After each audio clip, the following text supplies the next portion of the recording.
When you read an informational text, it's important to pay attention to the order of events in the passage.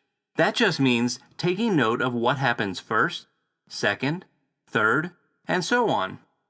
While you're reading, look for time order words, like before, next, later, and then. These can help you trace the order of events throughout a text. In some texts, the events will be presented in order, like in this paragraph about Babe Ruth and his baseball career. Let's read this paragraph and trace the order of events using a timeline. Babe Ruth was a baseball icon. In 1914, he joined the Boston Red Sox, quickly becoming a star pitcher.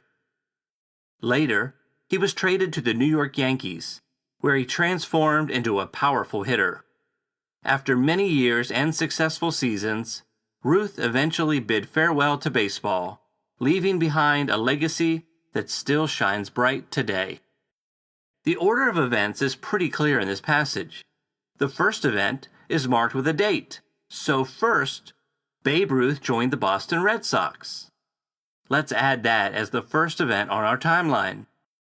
Then we see some time order words that help us continue tracing the order of events. Here we see later, which shows us that he was traded to the New York Yankees after he played for the Boston Red Sox. Let's add that as our next timeline event. Finally, we see after many years. This sentence shows us that after he played successfully with the Yankees, he eventually bid farewell to baseball, which means he retired from the sport. So let's add that as our final event on the timeline. Great job with that one. Let's try one more. This text tells us about the process of how a baby eagle hatches. With this one, we'll pause as we read to list the order of events in the process. When a baby eagle hatches, it may look like the egg just magically cracks open, but the chick has to put in some work to crack out of its shell. First, a sharp tooth develops on the top of the eagle chick's beak. Oh, I see first. So here's our first step. The chick develops a tooth. Okay, let's keep reading. Before it takes its first breath, the chick must use its tooth to pierce an air sac inside the egg near its head. I see two separate events in this sentence.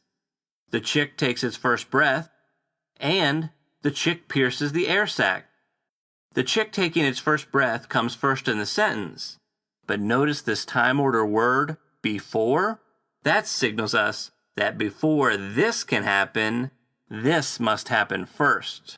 So, first the chick pierces the air sac, and then the chick takes its first breath. I wonder what happens next. Let's read and find out. Now that the chick has added energy from the oxygen, it makes its first tiny hole in the eggshell. Here I see the words, now that.